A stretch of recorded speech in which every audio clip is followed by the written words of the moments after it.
Syekh Ibnu Athaillah dalam kitabnya Al-Hikam mengatakan, Arih nafsaka minat tadbir, fama qoma bihi ghairuka angkala takum bihi linafsik.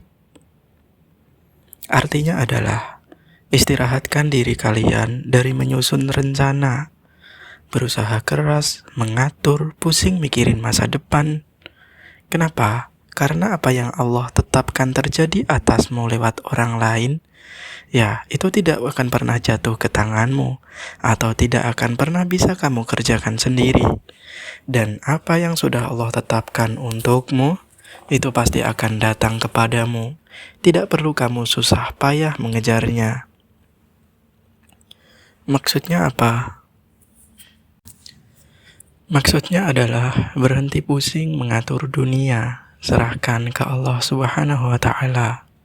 Dia yang mengatur segalanya. Apa yang bukan jatah kamu tidak bakal dapat, walaupun mati-matian berusaha. Apa yang menjadi jatah manusia bakal datang sendiri walau mereka diam saja. Contoh dari kehidupan sehari-hari yang mudah dimengerti adalah misalkan urusan rezeki dan kerjaan. Sebelum mengenai hikmah ini, seseorang pusing setengah mati. Gimana caranya supaya pendapatan naik? Bagaimana supaya mendapat proyek besar? Harus curang? Harus manis-manisan sama atasan atau harus rebut peluang orang lain? Mereka bergadang, memikirkan strategi, sakit kepala, gak enak makan, tidur pun tidak nyenyak. Semuanya dia pegang sendiri, seperti Tuhan yang mengatur nasib, namun gagal. Setelah memahami hikmah kalimat di atas, maka seseorang akan menjadi tenang yang sangat dalam.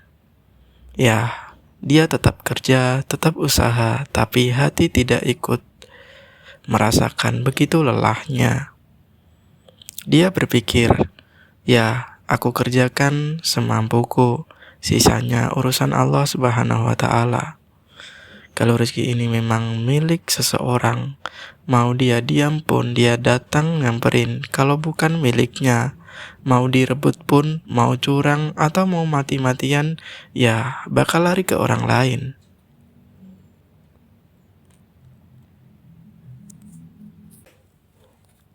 Di antara contoh nyatanya adalah, misalnya ada lowongan impian, kamu daftar, tes, usaha maksimal. Kalau diterima, alhamdulillah itu jatah kami. Tetapi kalau ditolak, alhamdulillah ternyata itu bukan jatah kami. Allah simpan dan akan memberikan yang lebih baik. Tidak perlu stres, tidak perlu membenci orang yang diterima. Karena yang datang lewat orang lain itu sudah kehendak Allah. Maka kamu tidak perlu pusing atur ini dan itu. Misalnya untuk urusan jodoh atau percintaan, yang sebelumnya kamu mengejar orang mati-matian, telepon terus, minta perhatian, ngemis kasih sayang, takut dia pergi, manipulasi biar dia sayang, sakit hati kalau dia dingin, kamu berpikir, harus aku atur, harus aku bujuk, biar dia jadi milikku. Bukankah itu melelahkan? Menghina diri sendiri, hati juga terus sakit hati. Namun, setelah memahami kalam hikmah ini, maka kamu akan lebih sadar, kalau dia memang jodohku, mau cuek, mau jauh, ya dia bakal balik dan menjadi milikku. Kalau bukan jodohmu, mau kamu mati-matian buat dia, atau ikat dia pakai sihir sekalipun, dia bakal pergi, tetap lari ke orang lain juga. Mau kamu jadi misterius, keren, kalem, berwibawa, kamu tetap baik, tetap sopan, tapi nggak ngejar, tidak ngemis. Kamu istirahatkan hatimu dari memikirkan bagaimana caranya membuat dia sayang. Kamu serahkan itu ke Allah. Ya Allah, kalau dia baik untuk iman dan duniaku, maka dekatkan dengan caramu. Kalau tidak, jauhkan dan ganti dengan yang terbaik. Maka hasilnya kamu jadi orang yang tenang.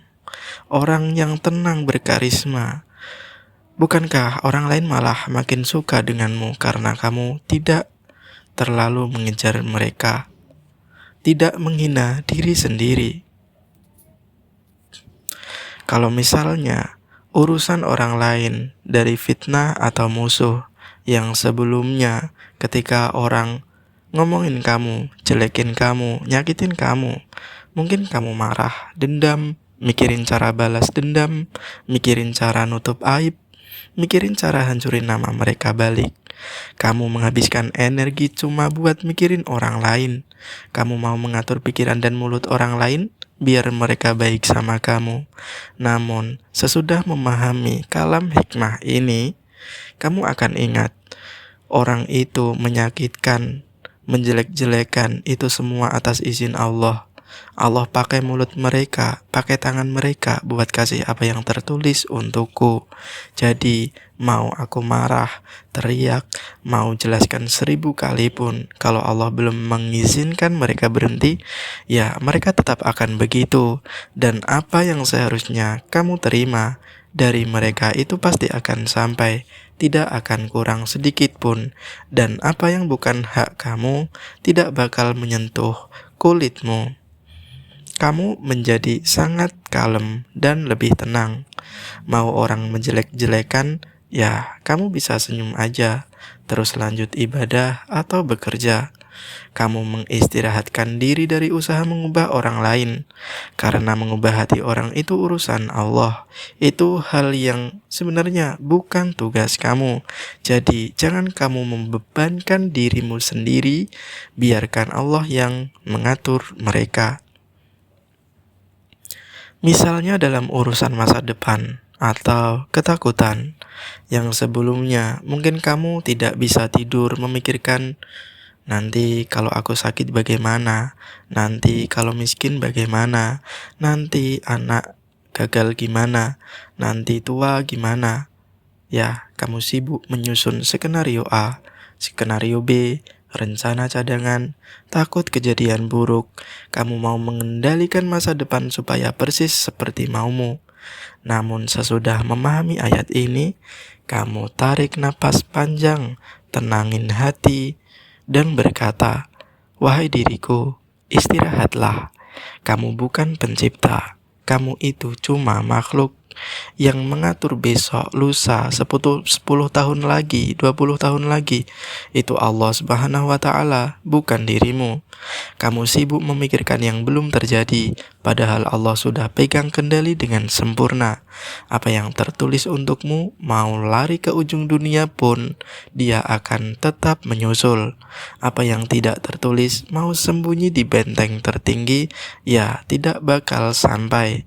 Kamu menjadi orang yang hidup di hari ini, fokus untuk menikmati saat ini, untuk beribadah kepada Allah tanpa beban ketakutan masa depan. Ketika hati jadi damai seperti air danau yang tenang. Kesimpulannya adalah kerjakan kewajiban sebagai manusia semampunya, tapi berhentilah menjadi Tuhan untuk diri sendiri yang mencoba ingin mengatur segalanya. Jangan pusing mengatur hasil, jangan pusing mengatur nasib, jangan pusing mengatur orang lain. Itu bukan tugas dirimu, itu tugas Allah Subhanahu wa Ta'ala.